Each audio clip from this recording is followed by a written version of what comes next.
ఇరాన్తో మరొకసారి అమెరికా అధ్యక్షుడు కవ్వింపు చర్యలు ప్రారంభించాడు. ట్రంప్ బెదిరిస్తున్నారు. ఇరాన్ మీదికి యుద్ధానికి కాలు దూకుతున్న సంకేతాలు కనిపిస్తున్నాయి. హార్ముజ్ జలసంధి వైపు, ఇరాన్ వైపు తమ బలగాలను, నౌకలను కదిలిస్తున్నట్టు, తరలిస్తున్నట్టు వార్తలు వస్తున్నాయి.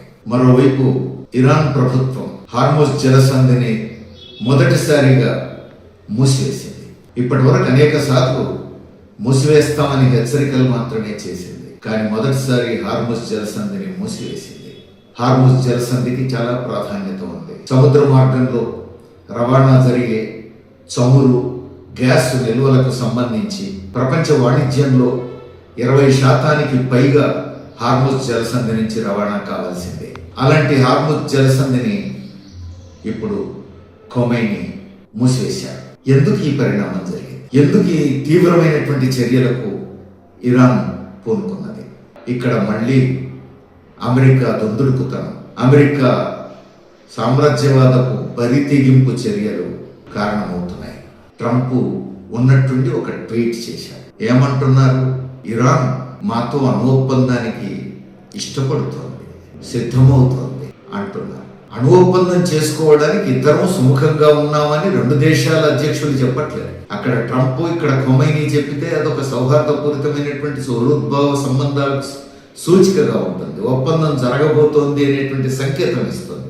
ఇక్కడ అది జరగలేదు. ఇరాన్ ఇష్టపడుతోంది మాతో ఒప్పందానికి అని ట్రంప్ ట్వీట్ చేస్తున్నారు. అంటే అణు ఒప్పందం విషయంలో అమెరికన్ సామ్రాజ్యవాదం పెట్టే ఆంక్షలకు ఇరాన్ తల ఒగ్గుతుంది అని ట్రంప్ చెప్తున్నాడు. అంటే ఇరాన్ తలొగ్గాలి, తల వంచుకోవాలి, సంతకం చేయాలి. కానీ ఇరాన్ అట్లా సంతకం చేయలేదు. ట్రంప్కు ఎదురుగాలి వచ్చింది.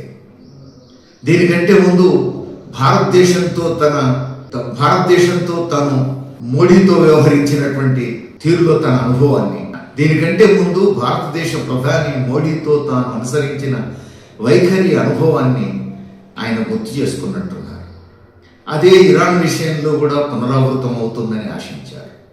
ఏం చేశారు? భారతదేశానికి అమెరికాకు మధ్య దిగుమతి సుంకాలకు సంబంధించిన చర్చల్లో భారతదేశం నుంచి అమెరికాకు ఎగుమతి అవుతున్న సరుకుల మీద 25% దిగుమతి సుంకాలు విధిస్తున్నట్టు అమెరికా ప్రకటించింది. అట్లానే రష్యా నుంచి చమురు దిగుమతి చేసుకుంటున్నందుకు గాను జరిమానా పేరుతో మరో 25%, అంటే మొత్తం 50%. అంతకుముందు 3.3% ఉన్న దిగుమతి సుంకాలు ఒక్కసారిగా 50% పెరిగినాయి. ఆ విధంగా భారతదేశాన్ని బెదిరించడం మొదలుపెట్టారు.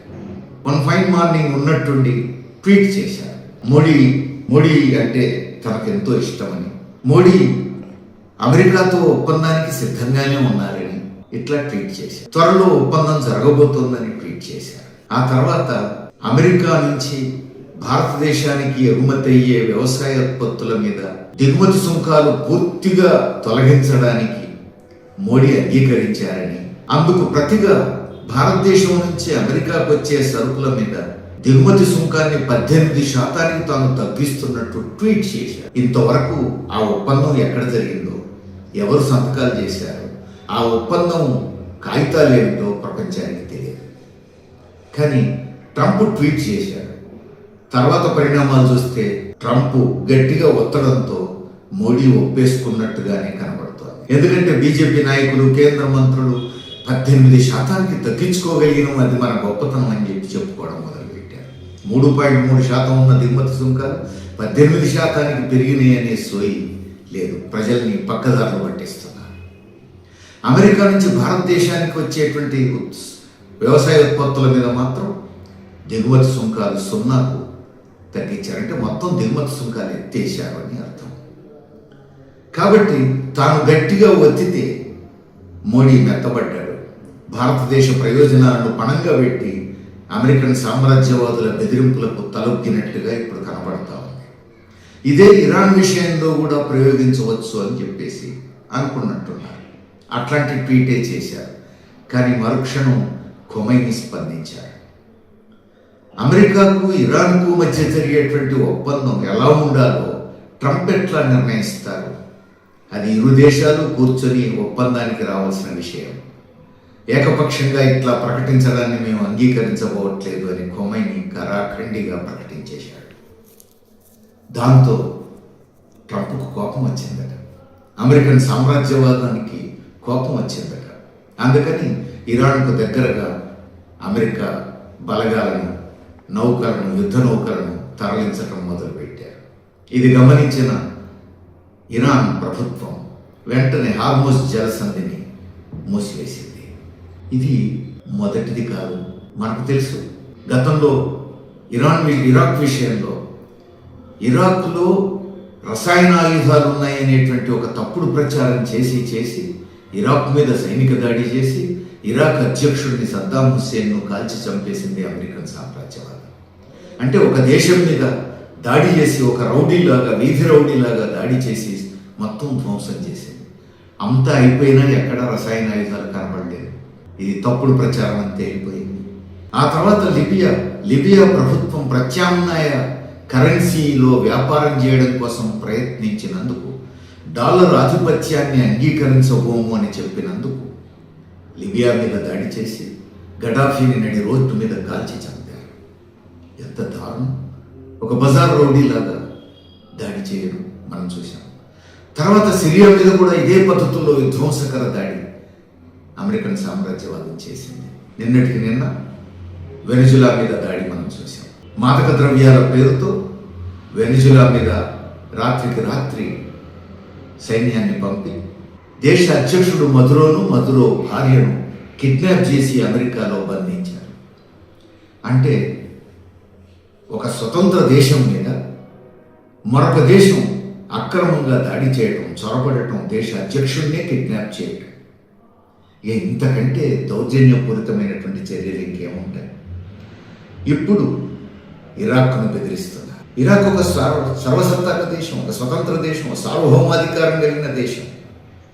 అదేమిటి అని అంటే అమెరికా ప్రయోజనాలకు అనుగుణంగా ఒప్పందం జరగాలి. రెండు దేశాల మధ్య ఒప్పందం అంటే ఇరు దేశాల ప్రయోజనాలకు అనుగుణంగా ఉండాలి. ఇప్పుడు కాదు.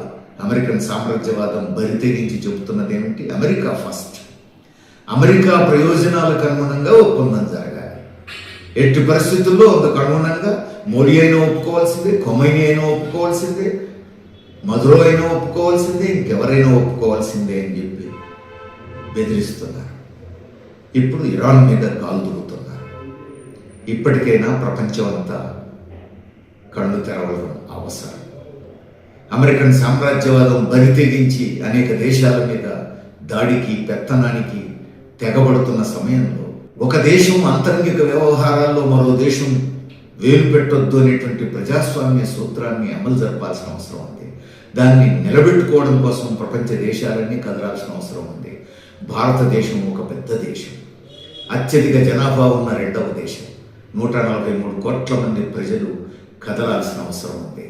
మన దేశ సార్వభౌమాధికారమే కాదు, ప్రపంచంలో ఏ దేశ సార్వభౌమాధికారమైనా కాపాడుకోవాల్సిందే.